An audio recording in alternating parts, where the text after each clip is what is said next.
Hey Bobby and everyone back in the studio. Thanks for the invite to do my first Ask Anything chat. As you know, my new album Fighter comes out today, so make sure and grab a copy. The Bobby Bones Show has been taking your questions for the last 2 weeks, and I'm going to answer some of those right now. We're going to start with Anthony from Boston asked, this is another great question, what's your all-time favorite sneaker? My all-time favorite sneaker, I can be very detailed about this. It's the third Air Jordan that they ever made. It's with the elephant skin on the toe and the back, and it's one of the most popular sneakers there is, and it's the first one that I remember going to Foot Locker and seeing and realizing that, okay, someday, hopefully, I'm able to afford these, and that was before they got expensive as they are now, but that was one of the first things that I went out when I got my own job and made my own money to buy. Mary Grace from Chicago asks, any plans to extend your tour and come to Chicago? We all love you here. I will actually be in Chicago or the Chicago area a couple times in the next few months. You're just going to have to really, really pay attention to see where and when, because I am not at liberty to discuss those at this particular time. So hopefully you will pay attention, and as you probably know, anytime I'm in Chicago, it's the worst kept secret. I always tell everybody that's where I'm at, so you'll probably be able to figure it out pretty soon. Vincent from London asked, what has been your inspiration for the making of Fighter, and how is this different from your other projects? I would think that all of my records have been fairly personal. There have been songs on there that have been extremely personal to what I was going through during the period prior to making the record.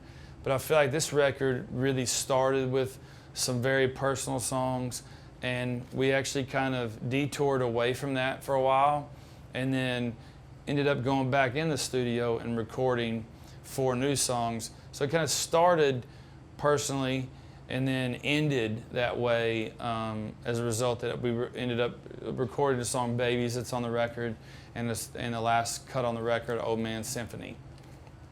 Jennifer from Walhalla asked, and I hope I pronounced that right, does having the twins at home change how you will tour in the future? Can we expect to see a full headlining tour in the future? I would say yes and yes. You know, it's tough, you know, because I think this year has been a really balancing year of trying to figure it out, you know, what is too much and what is enough, how long is too long to be away, and how long should we stay at home. You know, we took off 2.5 months to start the year, and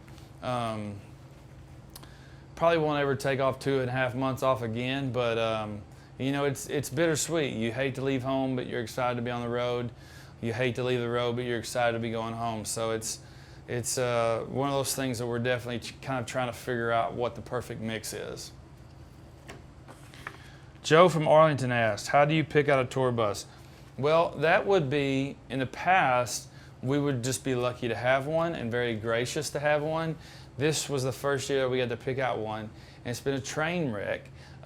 It's been one issue after another, and it's the newest tour bus we've ever had, so I've kind of learned that it's not necessarily the prettiest bus or the newest bus. Sometimes it's just the bus that works the best. So I've kind of learned my lesson in regards to that.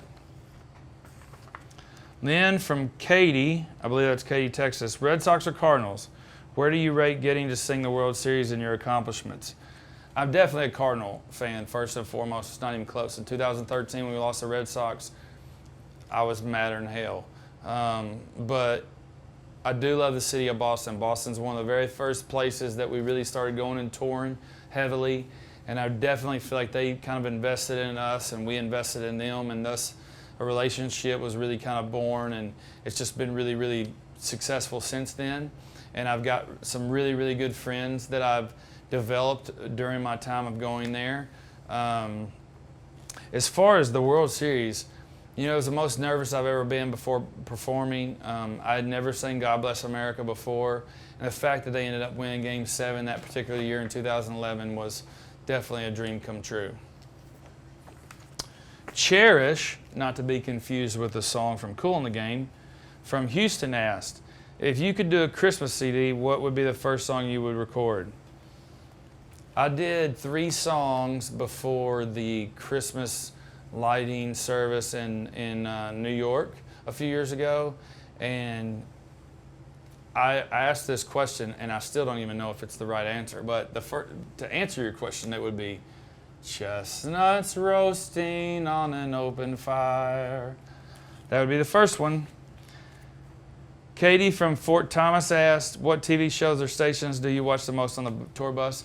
I'm so thankful that I have a lot of sports fans on this tour bus and on the road with me, and so it primarily stays on ESPN now. Once in a while I'll wake up in the middle of the night and it'll be on the movie channel, and I know somebody kind of hijacked the remote, but it quickly goes back to ESPN, because one of the perks of being a boss is I get to kind of control what music we listen to on the bus and what television station we listen to. Jenna from DeKalb asked, does the family travel on the bus with you? Do the twins sleep better on the bus or at home? They definitely do not travel on the road. That would be terrible. If you've ever been on a plane with 2 6-month-old kids right behind you, you would probably quickly realize that would be a disaster. So I would not put my guys through that. And also, it would be extremely inconsistent just being able to keep up with their sleep on a moving bus and buses that stop and start. And I just feel like it would be a very bad move. I know a lot of people that do it, but I may do it down the road when they get a little older and it seems a little more safe. Julie from Toronto asked, who was the last person you texted before doing this chat?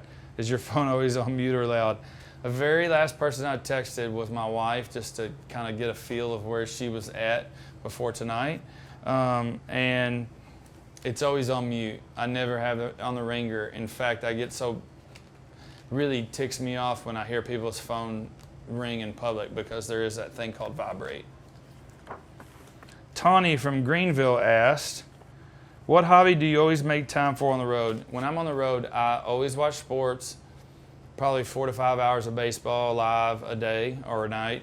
And if I'm ever out of town when a game's on, I definitely go. And that applies to any sporting event whatsoever.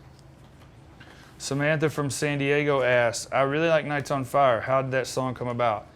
The song came about, I got the email. It took a really long time to download. And as a result of that, I just kind of got this bad feeling that I wasn't going to be able to record it. And so I immediately started texting the publisher and more or less, I guess, in essence, fighting for the song that I haven't even heard. And when I eventually heard it, I knew that I definitely wanted to record it, and I definitely wanted it to be the first single off this record. So it's definitely a song that, now that I feel like that, it's a quasi-hit, that, I feel validated. Cindy from St. Paul asked, who was the first family member or friend that you sent a copy of Fighter to? I haven't sent one yet to anyone. Now, my wife has heard it in the car, but as far as the actual CD, I haven't sent it to anybody.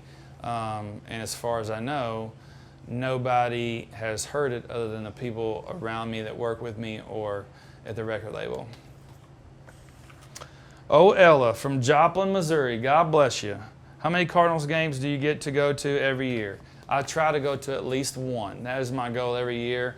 And some years it's more than others. Some years I've been to as many as 10. Some years like last year I was only able to go one. The year before that I think it was 0. So just as many as I possibly can. I bleed Cardinal red, and hopefully we can get it going this year. That's it. Thanks to Bobby Bones for allowing us to spend some time together today. Don't forget, Fighter is now in stores and online. Thanks again to Bobby Bones and all the fans for making this possible.